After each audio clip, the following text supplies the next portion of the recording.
चलिए Indian polity में आज हम एक कदम और आगे बढ़ते हैं।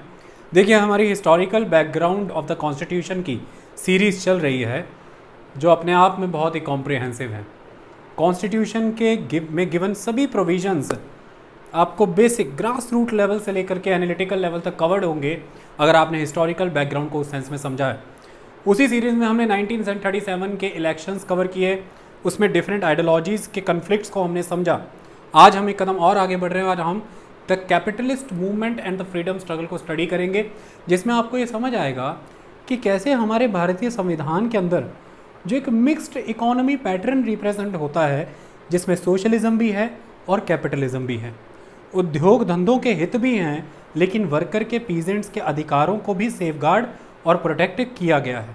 Directive principle of state policies में किस तरह से उद्योग धंधों को as a trusteeship, as a trustee दिखाया गया है और वर्कर और पीजेंट को एक राइट ओरिएंटेड, एक अधिकारों के प्रति जागरूक कम्युनिटी के तौर पर विकसित करने की जिम्मेदारी सरकारों को दी गई है। आज आपको समझ आएगा कि इंडियन कैपिटलिज्म का विकास कैसे हुआ, कैसे उसने इंपीरियलिज्म की खिलाफत की, कांग्रेस के साथ उसके संबंध कैसे थे, कांग्रेस की नीतियों में कैसे इस कैपिटलिज्म के प्रभाव से परिवर्तन आया, कांग्रेस ने कैसे भारतीय कैपिटलिज्म को प्रभावित किया, लेफ्ट फ्रंट ने कैसे कैपिटलिज्म और कांग्रेस दोनों की आइडियोलॉजी को प्रभावित किया कि रिफॉर्म्स का सिस्टम कॉन्स्टिट्यूशन के वाया भारतीय अर्थव्यवस्था में भारतीय लेबर, भारतीय पीजेंट के अधिकारों को लेकर के जो एक रिफॉर्म का सिस्टम उत्पत्ति हुई, जिसकी जो एक कॉन्स्टिट्यूशन में अंदर कॉन्स्टिट्यूशनलिज्म का कंसेप्ट जन्म ले गया कि संविधान से भी अधिक यह महत्व रखता है कि संविधान की आत्मा कितनी ज़्यादा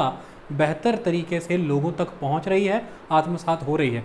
प्रत्येक कंसेप्ट के विकास को आज के लेक्चर के माध्यम से आप समझेंगे और बेहद खूबसूरत रहेगा।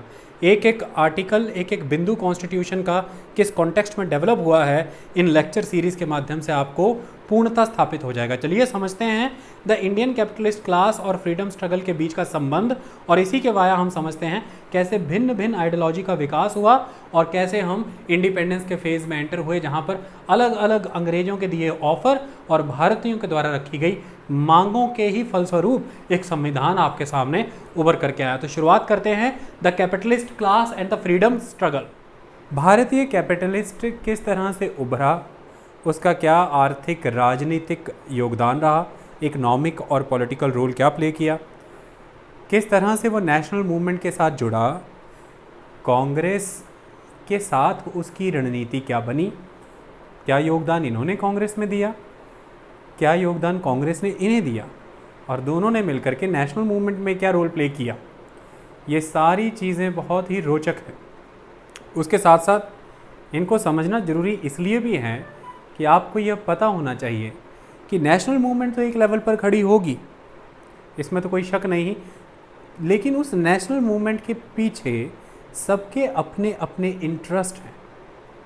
लेकिन वो इंटरेस्ट कैसे किसी कॉमन पॉलिसी से गाइड होते हैं, और कॉमन पॉलिसी है कि हमें एक एंटी इम्पीरियलिज्म स्टांस लेना है, क्योंकि सभी समस्याओं की जड़ ये साम्राज्यवाद है। तो कुछ ऐसे हैं जो साम्राज्यवाद के साथ साथ पूंजीवाद भी ख़त्म करना चाहते हैं, वो इम्पीरियलिज्म के साथ साथ कैपिटलिज्म भी ख़त्म करना चाहते हैं। लेकिन कुछ ऐसे भी हैं जो इम्पीरियलिज्म तो ख़त्म करना चाहते हैं बट कैपिटलिज्म ख़त्म होने नहीं देना चाहते। यह भी नेशनल मूवमेंट की धारा में समा जाएंगे, क्योंकि एक कॉमन पॉलिसी से गाइडेड सारे हैं, वो है एंटी इम्पीरियल स्टैंड। लेकिन इसके भीतर सबके अपने अपने जो क्लास इंटरेस्ट हैं, जो वेस्टेड इंटरेस्ट हैं, उनसे कैसे हमारी नेशनल मूवमेंट गाइडेड है, और उसी गाइडेड नेशनल मूवमेंट की एक आउटकम हमारा नेशन, हमारा देश है। तो आज देश में आप कहाँ खड़े हैं, किस तरह के संबंध हैं सरकारों के बीच और उद्योगपतियों के बीच, किस तरह के संबंध हैं रिसोर्सेज के बीच और एक्सप्लॉइट करने वाले सेगमेंट के बीच, यानी कि जो उन रिसोर्सेज को यूज़ कर रहा है, किस तरह से उन रिसोर्सेज से डिराइव्ड बेनिफिट रीडिस्ट्रीब्यूट होते हैं, क्या वो कंसंट्रेट होते हैं या इक्विटेबल डिस्ट्रीब्यूशन होता है, किस तरह से सरकारें वर्कर, पीजेंट और कैपिटलिस्ट के बीच एक बैलेंस स्थापित करती हैं। सारी चीज़ों को यदि समझना होता है वर्तमान परिस्थिति में, तो आप जिस वर्तमान राष्ट्र का हिस्सा हैं, जिस देश का हिस्सा हैं, वो पीछे अतीत में किन परिस्थितियों से उत्पन्न हुआ, उभरा, किन किन तरह की मूवमेंट्स को उसने झेला, चलाया, और उनमें किस किस तरह की सोच ने खुद को शुमार कराया, ये समझना ज़रूरी है। तभी देश और देश की समस्याएं, देश की विविधता और भिन्न रंग समझ आते हैं। उसी सीरीज़ में हमारा ये आज का लेक्चर भी है, और लेक्चर का नाम है the capitalist class and the freedom struggle. शुरुआत इंट्रोडक्शन से कर देते हैं, समझाते हैं इसमें है क्या सही मायने में। देखिए, फ्रीडम स्ट्रगल जो भारत की रही है, यह तो तय है कि 19th सेंचुरी के दौरान, मेनली जब हम फ्रीडम स्ट्रगल को जोड़ करके देखते हैं तो 1885 की कांग्रेस की फॉर्मेशन से जोड़ करके देखते हैं, द इंडियन नेशनल कांग्रेस। ऐसे में जो फ्रीडम स्ट्रगल भारत की रही है, ये एक तरह की एजुकेटेड मिडिल क्लासेस की मूवमेंट के तौर पर शुरू हुई, आरंभ हुई। तो ऐसा माना जाता है कि शुरुआत में फ्रीडम स्ट्रगल में एजुकेटेड मिडिल क्लासेस ही मेन मेंबर भी हैं, मेन प्रमोटर्स हैं, प्रोपगेटर्स हैं, सब कुछ हैं। The elitist class, elitist in the sense of education, ये न्यूली एजुकेटेड मिडिल क्लासेस हैं। ऐसे में समय आगे बढ़ता चला गया। इस एजुकेटेड मिडिल क्लास के द्वारा चलाई जा रही इस मूवमेंट में ही आपको दो फ्रंट दिखे, मॉडरेट्स और एक्सट्रीमिस्ट। एक्सट्रीमिस्ट वो जो स्ट्रेट एक्शंस की बात करते थे सरकार के खिलाफ, वो जो इसे जनता तक ले जाना चाहते थे एक हद तक, एज़ कम्पेयर टू मॉडरेट्स। फिर इसी में हम आगे बढ़ जाएंगे, आपको राइट, सेंटर और लेफ़्ट विंग नज़र आने शुरू हो जाएंगे इसी कांग्रेस के अंदर।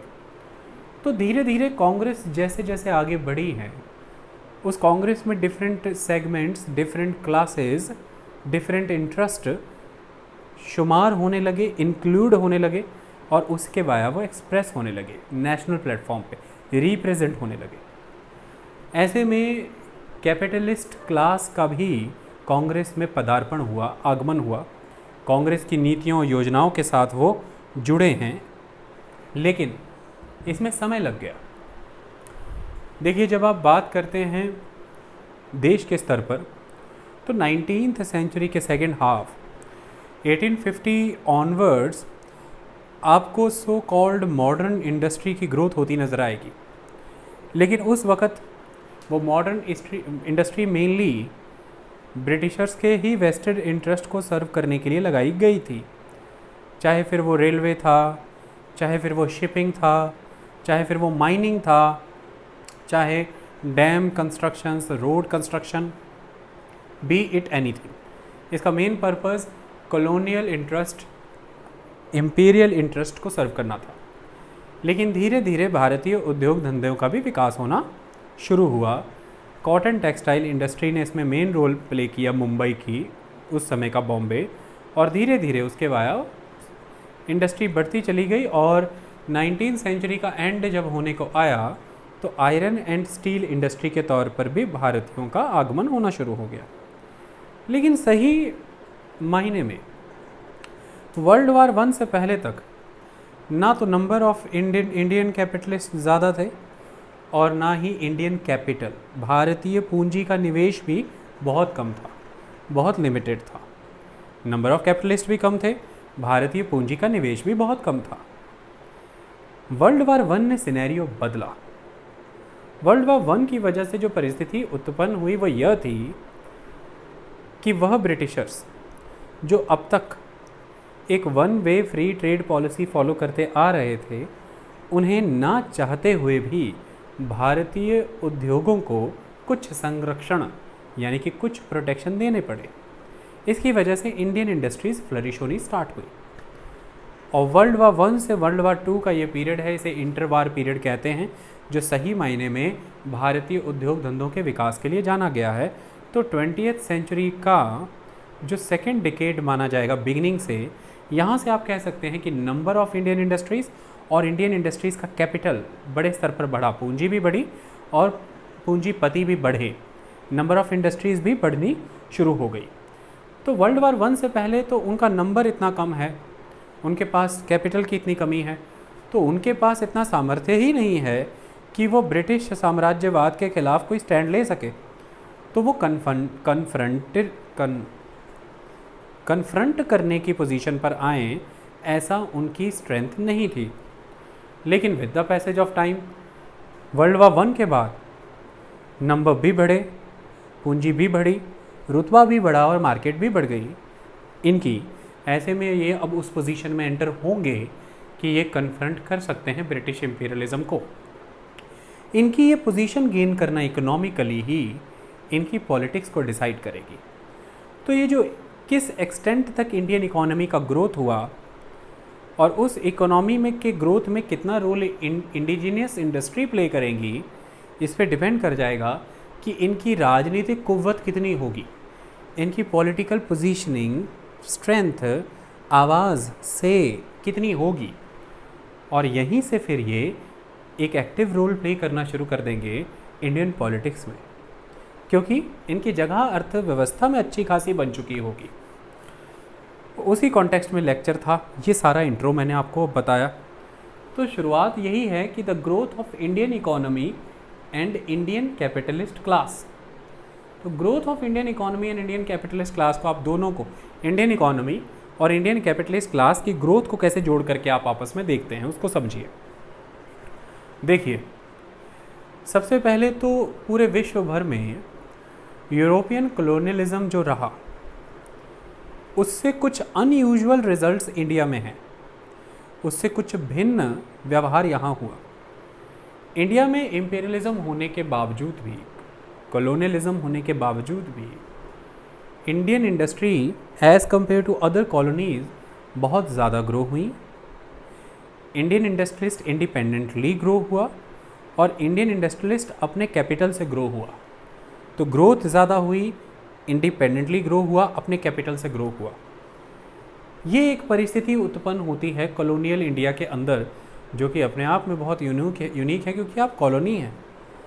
और बीइंग कॉलोनी, आपके देश में आपके उद्योगपतियों का इतना विकास हो जाना, आपके उद्योग धंधे इतने बढ़ जाना कि आप धीरे धीरे बरतानिया उद्योग धंधों को ही वहाँ से रिप्लेस कर दें, तो ये तो बहुत बड़ी चीज़ हो गई उस समय। इसकी परिस्थितियों को समझना अनिवार्य हो जाता है, तभी आप समझ पाएंगे कि इंडियन कैपिटलिस्ट कैसे बना, और तो उसके लिए उस वक्त की अर्थव्यवस्था को समझना ज़रूरी हो जाता है। ये कैसे हुआ? देखिए, इंटर वॉर पीरियड के दौरान, यानी कि 1914 से शुरू हुए वर्ल्ड वॉर जो 1918 तक चला पहला, इसके कॉन्सिक्वेंसेस के तौर पर सबसे इम्पॉर्टेंट इवेंट हुआ 1926, यूनाइटेड स्टेट्स ऑफ अमेरिका से शुरू हुआ इकोनॉमिक डिप्रेशन, जो 1929-1930 तक पूरे वेस्टर्न यूरोप को, अमेरिका को अपनी चपेट में ले चुका था, और अदर देश भी नहीं बचे except the Soviet countries, the socialist countries. इसका भी एक लाभ भारतीय उद्योग धंधों को होगा एक स्तर पर, और उसके बाद फिर से सेकेंड वर्ल्ड वार की शुरुआत होना।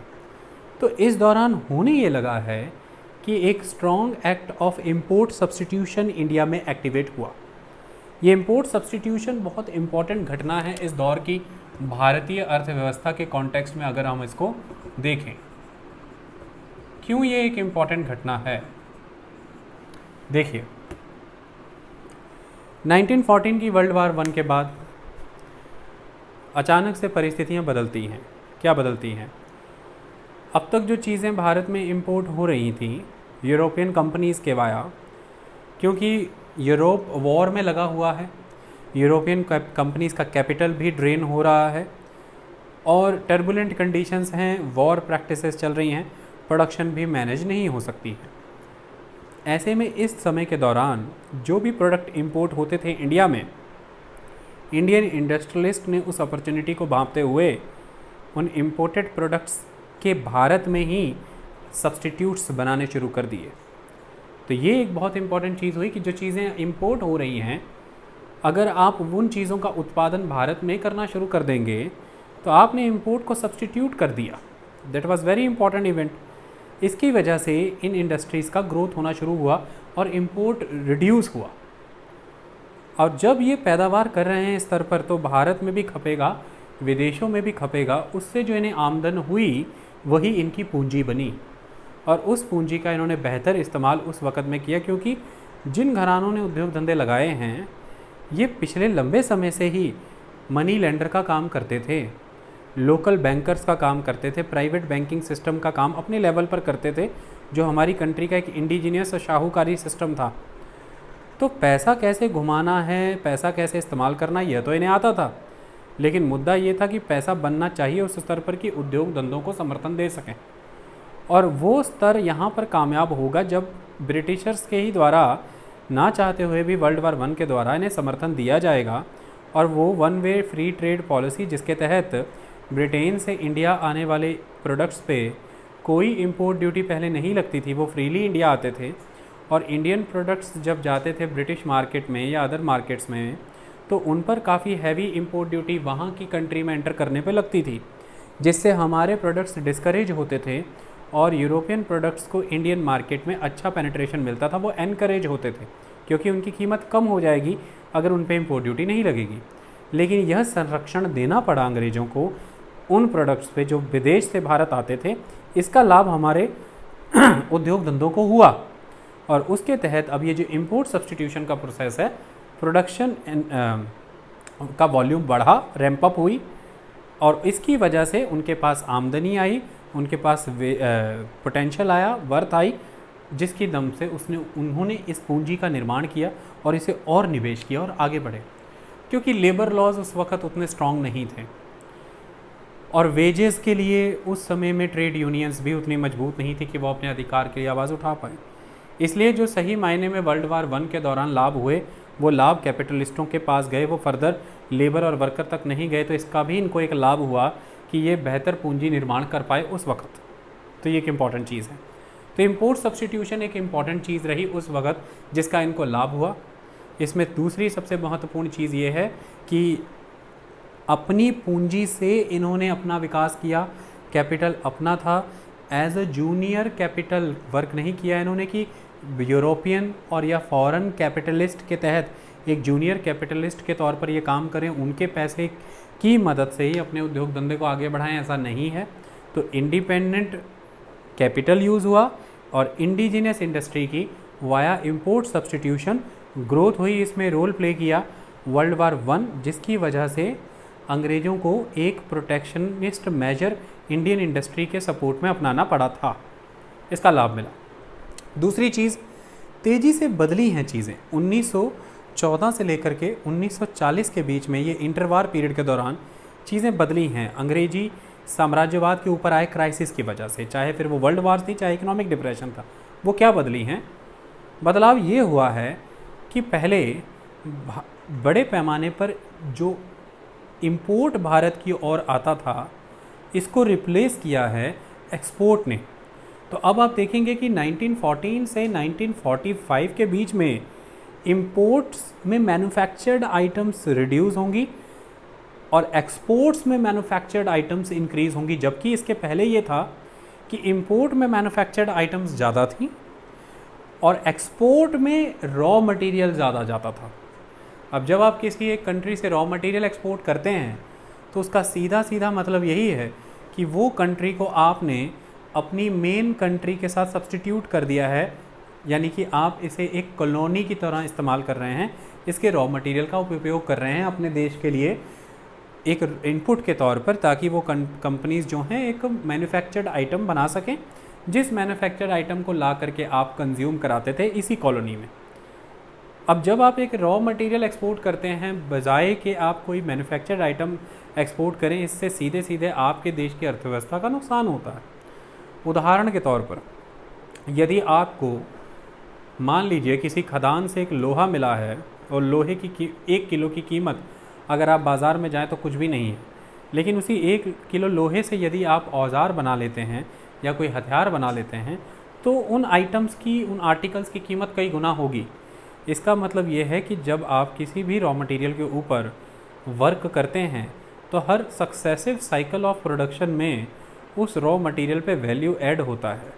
ये जो वैल्यू एडिशन होता है the successive cycle of production, इस वैल्यू एडिशन का मतलब ही ये है कि उस मटेरियल के ऊपर आपने जो वर्क किया, अपना जो समय लगाया, आपने जो फैक्टर्स लगाए, यानी कि लैंड, लेबर, कैपिटल, एंटरप्रेन्योरशिप कुछ भी लगाई, उसी की वजह से उस आर्टिकल की, उस रॉ मटेरियल की अब कीमत बढ़ गई है।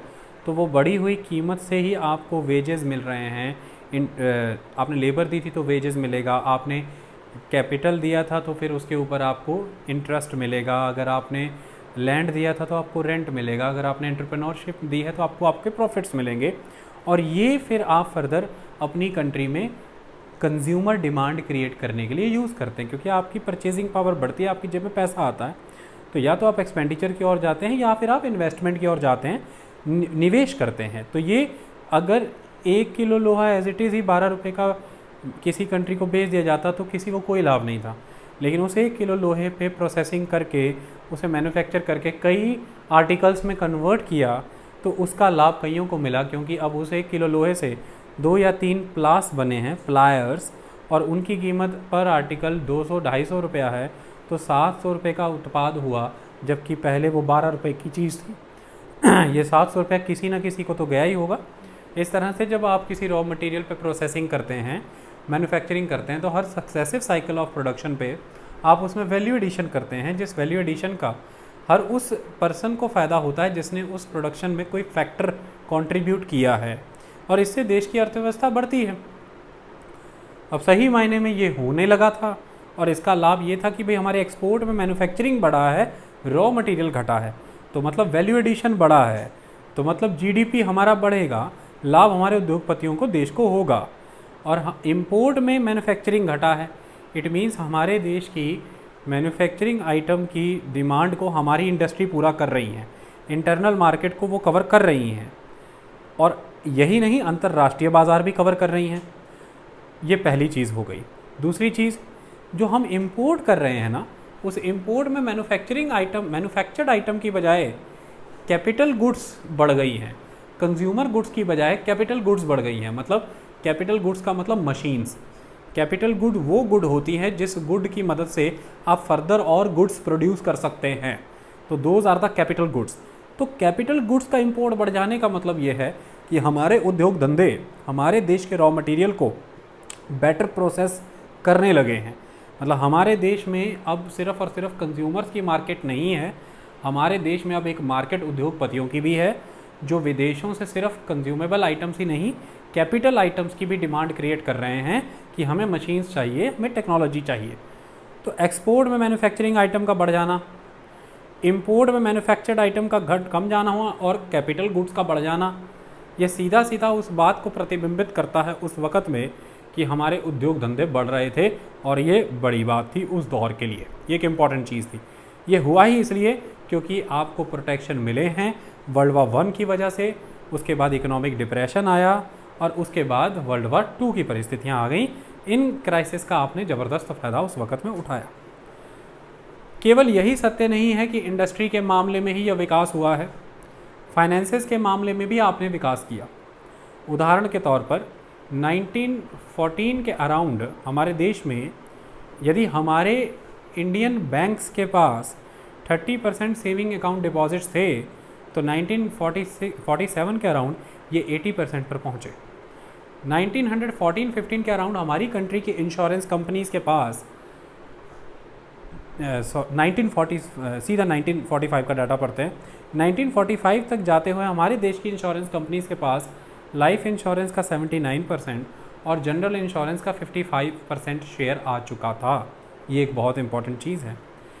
1946 तक हमारे देश के इंडियन टॉप 3 बिजनेस हाउसेस की total assets non Indian business top 3 business houses की टोटल एसेट्स से कहीं ज़्यादा था।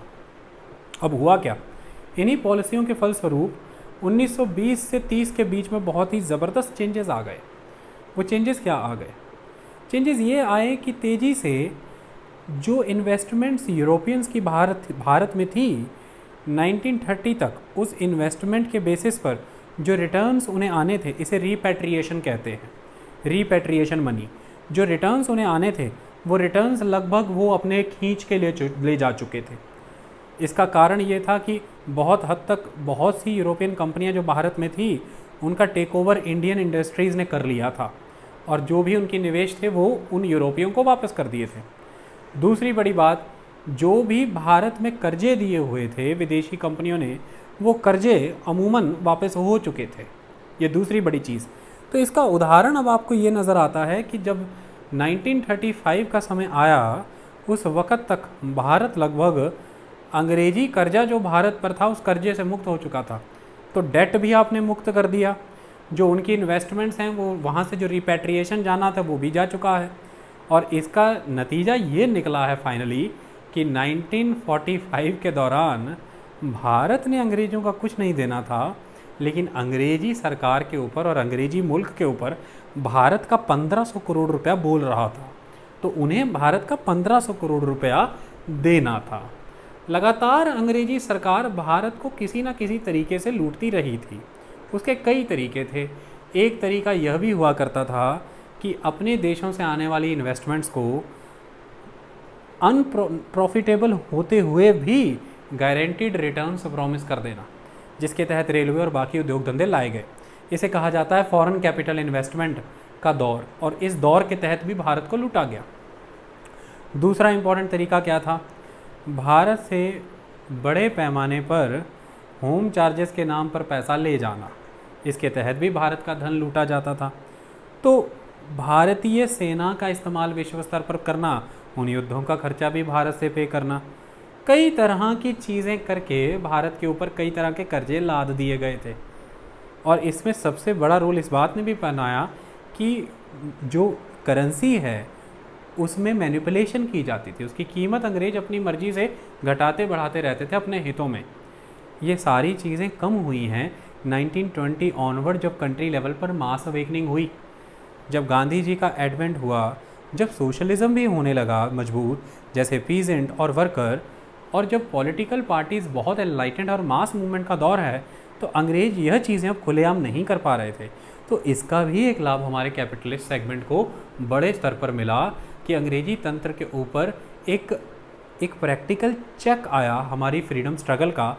उस चेक की वजह से, उस ऑब्जर्वेशन की वजह से, उस अकाउंटेबिलिटी की वजह से जो चीज़ें वो अब पहले पूरी तरह से रैम्पेंटली कर रहे थे, अब वो नहीं कर पा रहे थे। तो यह एक चीज़ है जिसने लाभ दिया कैपिटलिस्ट सेक्शन को, और कैपिटलिस्ट सेक्शन मजबूत हुआ। तो ऑल इन ऑल हमारे सामने क्या ट्रेंड उभर करके आया?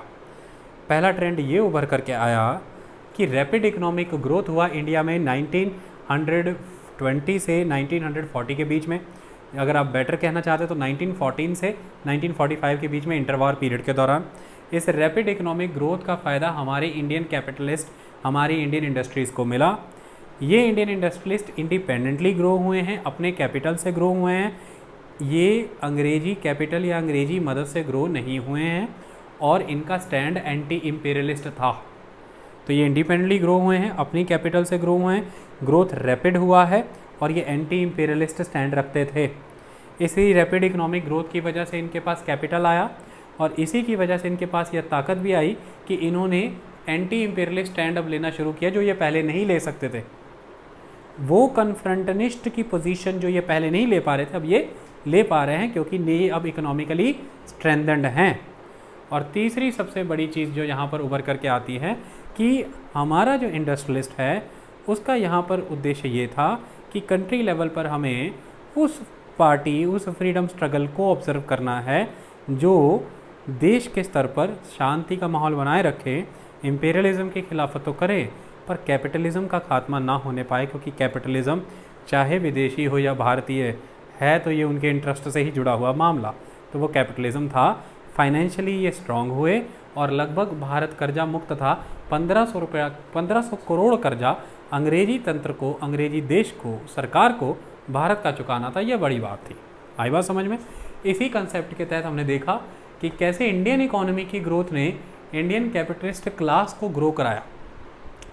जितना व्यापक भारतीय अर्थव्यवस्था होगी, इंपोर्ट सब्सटीट्यूशन जितना ज़्यादा मजबूत होगा, एक्सपोर्ट ऑफ मैन्युफैक्चर्ड आइटम जितना ज़्यादा होगा, import of manufactured item reduce होगा, रॉ मटेरियल प्रोसेसिंग कंट्री के अंदर होगी बड़े स्तर पर, कैपिटल गुड्स का इंपोर्ट बढ़ रहा है, लगातार हमारे देश के उद्योगपतियों को प्रोटेक्शन दिए जाएंगे वाया इंपोर्ट ड्यूटी, और सरकार ज़रूरत पड़ने पर उन्हें फ़ंड देगी, सपोर्ट देगी, पूंजी निर्माण के लिए मदद करेगी। बैंक्स के द्वारा उन्हें लोन दिए जाएंगे। तेज़ी से सेविंग अकाउंट भारतीय लोगों के जमा पूंजी के ऊपर अगर हमारे उद्योगपतियों को एक कंट्रोल मिलेगा, यानी कि बैंक उन्हें पैसा देंगे तो उनका पूंजी निर्माण होगा, वो विकास करेंगे। इस तरह के सारे माध्यमों का, तरीक़ों का इस्तेमाल करके स्वतंत्र तौर पर हमारे उद्योग धंधे विकसित हुए, जिसमें अर्थव्यवस्था का व्यापक जो एक स्तर है वो बहुत अहम भूमिका निभाता है। और 1914 से 1945 के बीच में भारतीय स्तर पर आई एनलाइटनमेंट, लगातार हो रही मास मूवमेंट और अंग्रेजी तंत्र के ऊपर बढ़ता हुआ राजनीतिक दबाव, जिसकी वजह से वह सब चीज़ें अब खुले तौर पर नहीं कर पा रहे जो वो 19वीं सेंचुरी में कर रहे थे। ये सारी चीज़ों का एक रोल रहा, तो इंडियन कैपिटलिस्ट क्लास उभर करके आई। The emergence of a class organisation, अब एक क्लास, कैपिटलिस्ट क्लास एक ऑर्गेनाइजेशन के तौर पर अब कैसे उभरी, इसे समझते हैं। देखिए, क्लास ऑर्गेनाइजेशन के तौर पे इनका कैसे इमरजेंस होता है। अब ये तो एक इम्पॉर्टेंट चर्चा थी ही इन सभी इंडस्ट्रियलिस्ट के बीच में, जिन्हें हम कैपिटलिस्ट के तौर पर जानेंगे, कि इन्हें किस तरह का एटीट्यूड अपनाना चाहिए इम्पीरियलिज्म को लेकर के, नेशनल स्ट्रगल को लेकर के और कांग्रेस को लेकर के, क्योंकि ज़्यादा समय तक आप इस चीज़ से अछूते नहीं रह सकते थे। तो इसके लिए फिर कई विचार निकल कर के आए। पहला एक थॉट ये निकल कर के आया कि क्यों ना हमें अब तक एग्जिस्ट कर रहे हैं नॉन इंडियन कैपिटलिस्ट के द्वारा बनाई गई लॉबीज़, ये तो इंडियन कैपिटलिस्ट हैं लेकिन इनके पहले नॉन इंडियन कैपिटलिस्ट एग्जिस्ट कर रहे थे, वो लॉबी सिस्टम के तहत ब्रिटिश सरकार के ऊपर दबाव बनाते थे उनकी नीतियों को प्रभावित करने के लिए, ताकि उन कैपिटलिस्ट के हितों में नीतियाँ बन सकें। तो एक सुझाव भारतीय कैपिटलिस्टों के सामने भी ये था कि भाई हम एक लॉबी सिस्टम क्रिएट करते हैं, एक प्रेशर ग्रुप के तौर पर, जो सरकार पर दबाव बना करके हमारे हित में नीतियाँ पारित कराया कर। लेकिन एक सेगमेंट इससे सहमत नहीं था। उसका मानना था कि हमें एक फुल फ्लेजेड ऑर्गेनाइजेशन बनानी चाहिए जो हमारे इंडस्ट्री, कॉमर्स, फाइनेंस, ट्रेड, इनके सबके इंटरेस्ट को बेटर वे में कंजर्व करे, प्रमोट करे और आगे लेकर के जाए, लोगों के सामने, सरकार के सामने, फ्रीडम मूवमेंट के सामने रखे। तो इसके लिए फिर 1927 में यही निर्णय हुआ कि हमें एक बॉडी बनानी चाहिए। महत्वपूर्ण हस्तियां यहाँ पर जी.डी. बिरला हैं, महादेव देसाई हैं, पुरुषोत्तम दास ठाकुरदास बहुत इम्पोर्टेंट हस्ती हैं, ये सभी लोग हैं। और इनके तहत ये तय हुआ कि एक फेडरेशन बनाई जाएगी। तो federation of Indian chamber of commerce, federation of Indian chamber of commerce and industry बनाया गया 1927 में। फुल फॉर्म है, शॉर्ट फॉर्म है फिक्की। फिक्की आप सुनते होंगे, federation of Indian chamber of commerce and industry. 1927 में फिक्की बना। फिक्की का पर्पज़ यही था कि इसे एक गार्जियन बॉडी की तरह काम करना है, Indian trade, industry, commerce, finance को गाइड करने के लिए, ताकि ये उसे गाइड करे, एक कॉमन प्लेटफॉर्म पर आगे बढ़ा करके लेके जाए। और इसने अपना रोल प्ले भी किया है। बड़ी तेज़ी से इसकी मेंबरशिप बढ़ी, तेज़ी से मेंबर इसके साथ जुड़े। ब्रिटिश गवर्नमेंट ने भी इसे बहुत तेज़ी से रिकॉग्नाइज़ कर दिया। इंडियन जनरल पब्लिक ने भी इसे स्वीकार किया कि हाँ, ये एक ऐसी बॉडी है जो डोमिनेंट कैपिटलिस्ट व्यू को रिप्रेजेंट करती है कंट्री के स्तर पर। मोतीलाल नेहरू ने, महात्मा गांधी ने इसे एक बॉडी के तौर पर स्वीकार किया। तो फिक्की बन करके आई, ये एक इम्पॉर्टेंट आस्पेक्ट था। फिर इस फिक्की के तहत रोल क्या प्ले किए गए, इकोनॉमिक स्फेयर में, पॉलिटिकल स्फेयर में क्या रोल प्ले हुआ। इकोनॉमिक स्फेयर में फिक्की का रोल उस वक़्त ये था कि सही मायने में फिक्की को इंडियन इंडस्ट्री, ट्रेड, कॉमर्स और फाइनेंस के इंटरेस्ट को सर्व करना था। ये एक इम्पॉर्टेंट चीज़ थी। तो इसके लिए कौन सा रास्ता अपनाया जाए। देखिए, अभी भी परिस्थितियाँ ऐसी उत्पन्न नहीं हुई थी कि आप सीधा एक कन्फ्रंट करने वाले सेगमेंट का रोल प्ले करने लगे और ब्रिटिश तंत्र जो उस समय में मेन सरकार है देश की, उसे सीधे तौर पर ही आप कन्फ्रंट कर दें। तो क्या कर सकते थे आप। तो उस समय में इनसे जो एक्सपेक्टेड था, एक नेशनलिस्ट बॉडी के तौर पर, FICCI was a nationalist body, तो एक नेशनलिस्ट बॉडी के तौर पर जो इनसे एक्सपेक्टेड था, इन्होंने वो रोल प्ले किया।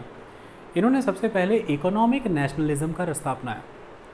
इकोनॉमिक नेशनलिज्म के रास्ते का मतलब यहाँ पर वही है जो 19th सेंचुरी से के दौरान 1850 से 1900 के बीच में एजुकेटेड मिडिल क्लासेस ने अपनाया था, जैसे कि दादा भाई नेहरूजी, रमेश चंद्र दत्त, आरसी दत्त, इनके द्वारा भी एक इकोनॉमिक नेशनलिज्म का रास्ता अपनाया गया था, जिसके तहत इन्होंने अंग्रेजी तंत्र के द्वारा इंडिया को एक कॉलोनी के तौर पर कैसे आर्थिक तौर पर ब्रिटेन के इंटरेस्ट के साथ सब्स्टिट्यूट किया है, ये जनता के सामने रख दिया था।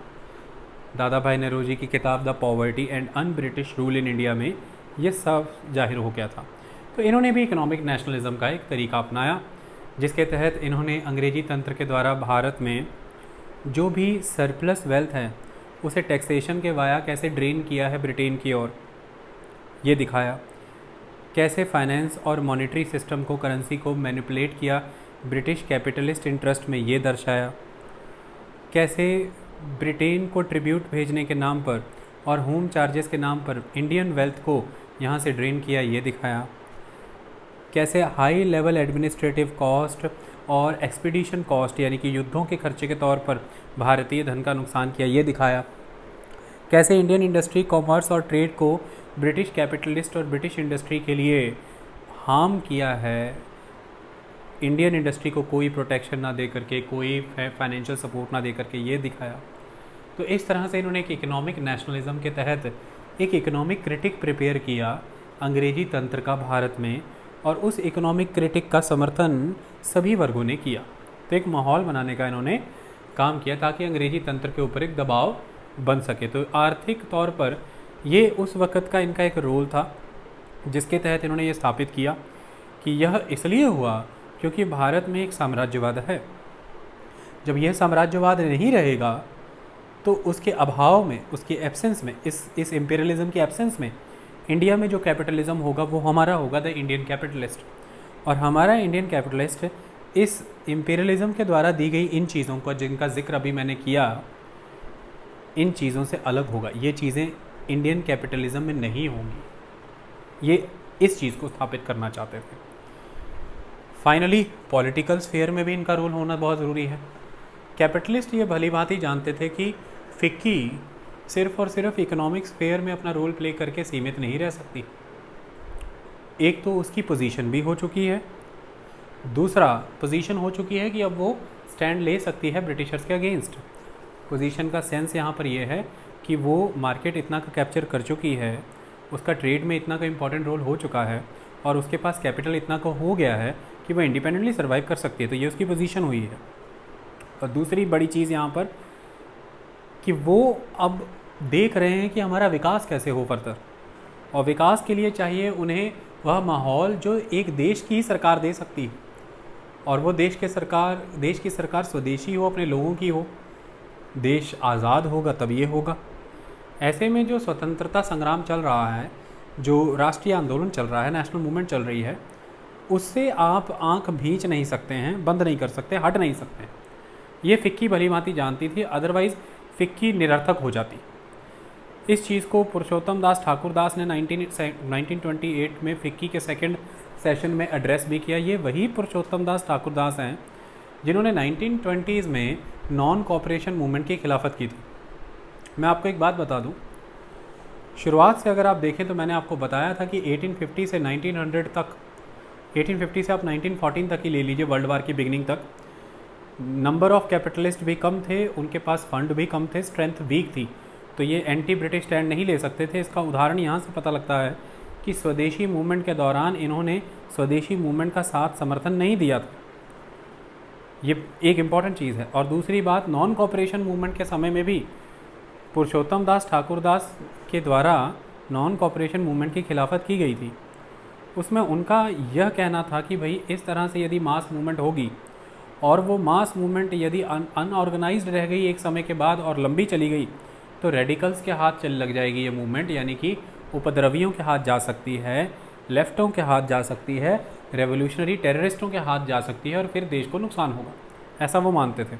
प्लस उनको ऐसा लगता था कि इस तरह की मास मूवमेंट में अभी हमारा समर्थन नहीं होना चाहिए, क्योंकि हम सही मायने में देश में जो गवर्नमेंट ऑफ इंडिया 1919 का रिफॉर्म आने वाला है उस रिफॉर्म के समर्थक हैं। ऐसे रिफॉर्म्स आने चाहिए, इंडिया में फर्दर कॉन्स्टिट्यूशनल डेवलपमेंट होनी चाहिए जिससे भारतीय उद्योग धंधों को सहायता मिलेगी, मदद मिलेगी। और जो लिबरल्स इन रिफॉर्म्स को आने में एक्सेप्ट करने में मदद कर रहे हैं सरकार की, हम उन लिबरल्स के साथ खड़े हैं। रिफॉर्म्स की खिलाफत करने का अभी देश में माहौल नहीं है, क्योंकि अभी अभी ताज़ा हमारे उद्योग धंधे बढ़ने शुरू हुए हैं वर्ल्ड वार 1 के ख़त्म होने की वजह से। तो नॉन कॉपरेशन मूवमेंट की इन्होंने खिलाफत की थी उस समय में, क्योंकि पॉलिटिकल टर्बुलेंस नहीं चाहते थे। ये नहीं चाहते थे कि कोई मास मूवमेंट आगे जा कर के रेडिकलाइज हो जाए। और दूसरी बात, वो चाहते थे कि अभी आज़ादी मिलने से तो रही, तो अभी जो दे रही है सरकार एटलीस्ट उसको लो और सही मायने में चुनाव लड़ करके अंदर जाओ और जा करके देश हित में कानून बनाओ, बशर्ते कि वो चीज़ों की खिलाफत करके जो मिल रहा है उसे भी गवा देना। लेकिन इनका स्टैंड अप बदला है। यही पुरुषोत्तम दास ठाकुरदास 1928 में बदल चुके हैं और इनका कहना यह है कि भाई कैपिटलिस्ट अपनी इकोनॉमी और पॉलिटी को सेपरेट नहीं कर सकते हैं। इकोनॉमी और पॉलिटी यहाँ पर एक साथ सर्व होगी, हमें अपना स्टैंड लेना होगा, स्टैंड क्लियर करना होगा। और इसके साथ ही इनका स्टैंड यहाँ पर यही निकल करके आएगा कि हमें नेशनल मूवमेंट को समर्थन देना है और उस नेशनल मूवमेंट में हमें यह रिकॉग्नाइज़ करना होगा कि कांग्रेस एक ऐसी पार्टी है जो एक यूनाइटेड फ्रंट के तौर पर खड़ी है, जिसमें सभी डिफरेंट शेड रिप्रेजेंट होते हैं, सभी different interest segment classes Congress में रिप्रेजेंट होती है। तो हमें कांग्रेस के साथ आना है, उसका समर्थन करना है पीसफुल मूवमेंट के तौर पर, क्योंकि कांग्रेस एक पार्टी से कहीं ज़्यादा एक मूवमेंट के तौर पर खड़ी हुई थी, जिसमें सभी अभिव्यक्तियाँ, सभी वर्ग, सभी क्षेत्र समाहित थे। ये एक बड़ी चीज़ है। तो पॉलिटिकल स्फेयर में भी इनका ये रोल रहेगा कि यह कांग्रेस को समर्थन करेंगे, ये नेशनल मूवमेंट का हिस्सा बनेंगे।